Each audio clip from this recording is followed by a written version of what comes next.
Today, we learn about startups on the Hill, College Hill, that is. Brown University has become a big player in tech innovation. We'll meet some of the game changing companies they've helped develop and talk about how you can meet them at their Innovation at Brown Showcase. That happens September 26th in Providence, Rhode Island. Welcome to a special edition of The Angel Nest, where real angel investors and entrepreneurs partner to build great new companies. I'm David Hemingway. I'm a 5-time founder and now an active angel investor. And my mission here is to tell the stories that are powering innovation. Adept Materials makes paint that helps regulate moisture in ever more energy efficient but airtight houses. And yes, that can be a problem. Derek Stein is CEO and a former physics professor at Brown University, and Brian Demers is part of the Brown Technology Innovations Office, and they're working together to spread the word on this incredible technology. They're here today to tell us about Adept and about the Brown ecosystem, which is discovering and promoting this kind of revolutionary tech. Derek and Brian, thanks for taking time to speak with us today. Thanks, David. Thanks for the invitation. And for the investor perspective on what's happening at Brown, we're delighted to be joined by Thorne Sparkman. Thorne's the managing director of the Slater Fund, a not-for-profit seed fund dedicated to supporting new venture development in Rhode Island. Thanks for joining today, Thorne. It's great to see you again. It's great to be here, David. So, gentlemen, I know you've got the Brown Showcase coming up in Providence on September 26th. If you would, tell us how this movement at Brown got started, and Brian, how it's helping companies like Adept and investors find and get great ideas to market. Well, David, last year was our first version of the Innovation Showcase at Brown, and we had over 300 people attend. A good mix of investors, corporate R&D folks, startups, and entrepreneurs.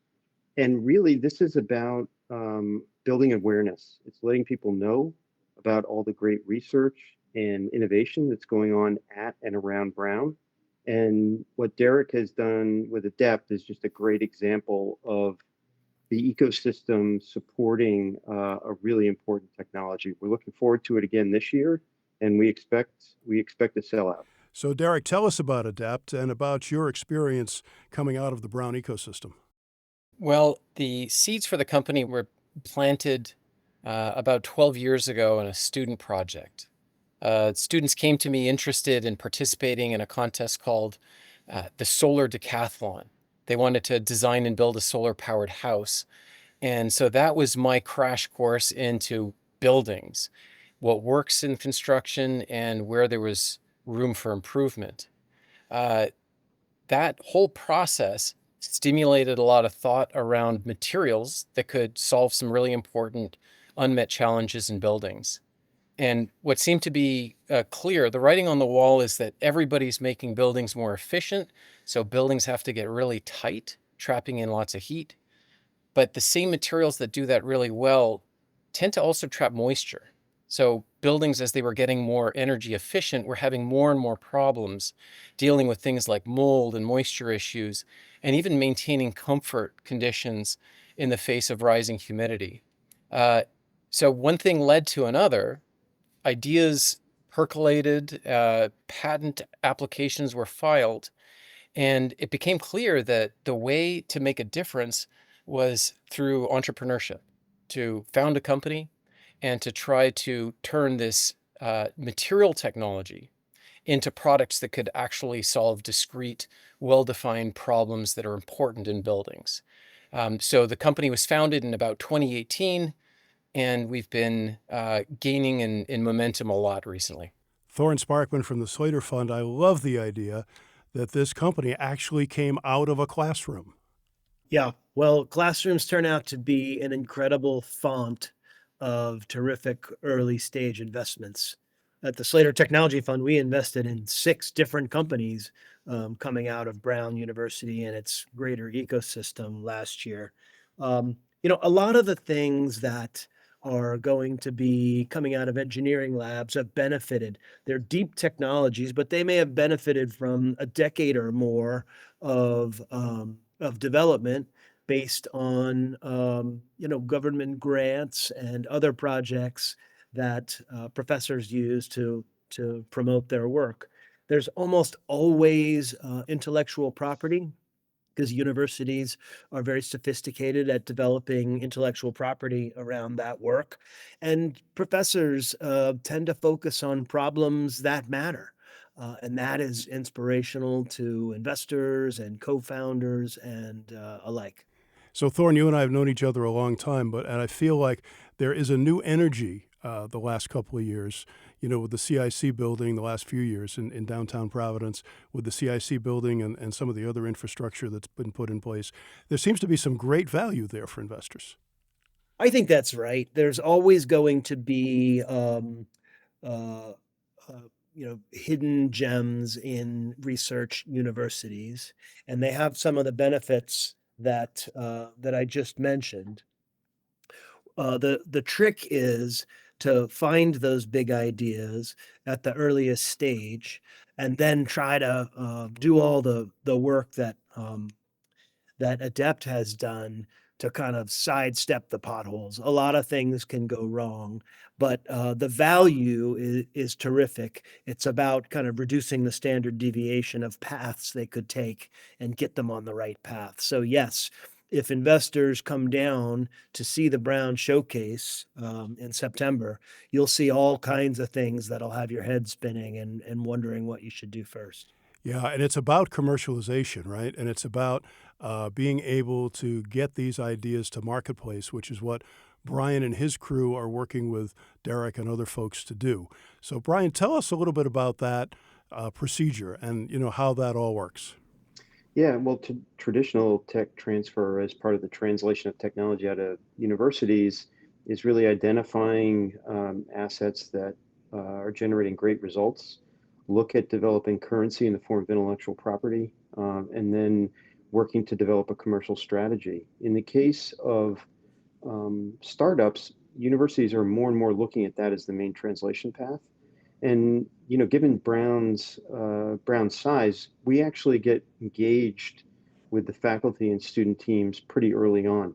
So Derek and I actually did a lot of work early on to identify appropriate places to go for funding, appropriate places to go for additional training or information.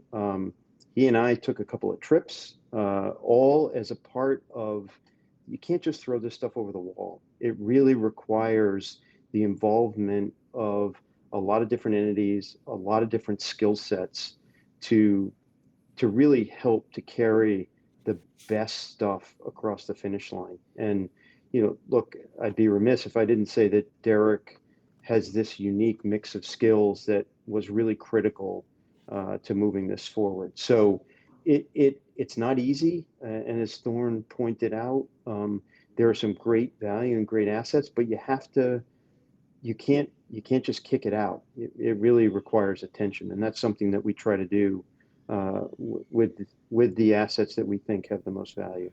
And your Brown technology first, but not exclusively, right? No, that's correct. And that's a great segue back to the showcase. We're trying to highlight all the great stuff that's going on at Brown and in the concentric circles around Brown. And it does really take a village. It takes this ecosystem to develop all kinds of interesting opportunities. And certainly at Brown, a lot of the most interesting things happen at the intersection of disciplines. Derek's background as a biophysicist led him to understand how water molecules move around, applied to building products, which my guess is when he was doing his PhD or even his early faculty appointments, didn't ever think he was going to do that. So that's part of the, people call it pivoting. I would say it's really identifying the appropriate path, as Thorne pointed out, to minimize the standard deviation so that you have an opportunity to really do something important. Derek, how likely would it have been that you'd have followed this path if you hadn't been involved with BTI? If you had, come up with this on your own, or a student had approached you or something, would that have been feasible? It sounds like there was really the partnership that made a lot of this work. Yeah, it's very unlikely that I would have followed this path otherwise. I was kind of reluctant to get into this because I recognized that following this entrepreneurial path would eventually lead me to a fork in the road that was somewhat uncomfortable. So I'd have to decide where to spend most of my time and energy. And it took me a while to get comfortable with that and to know what was down one of those two paths. So Brian was instrumental in getting me familiar with how this all works. And so indeed, some of the early experiences were road trips. We'd go out and meet with people who are manufacturers of different things and sort of see how they responded to different uh, technology concepts, but also what was the currency to them? Like, how did they evaluate whether something was going to work out and what kind of partnership they wanted, how to have those discussions. And that was probably the most important lesson early on, uh, that, broke me out of my professor role and then got me speaking a little bit more like an entrepreneur. And so when this past summer came around, and it was really time for me to make the decision. Uh, at that point, I knew it was down the entrepreneurial path, and it's something that makes me happier every single day. So it was a pretty straightforward decision for me to make. Thorne, from your perspective as an investor, how important is it that BTI is helping match the right opportunity with the right entrepreneurs?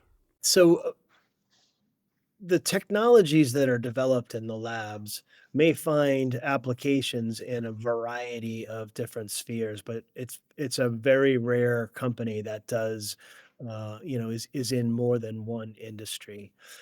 As an eclectic investor myself, I rely on the entrepreneur and others around the company to help educate me on this kind of thing. So in the end, there's nothing better for a company than robust demand for their product or service.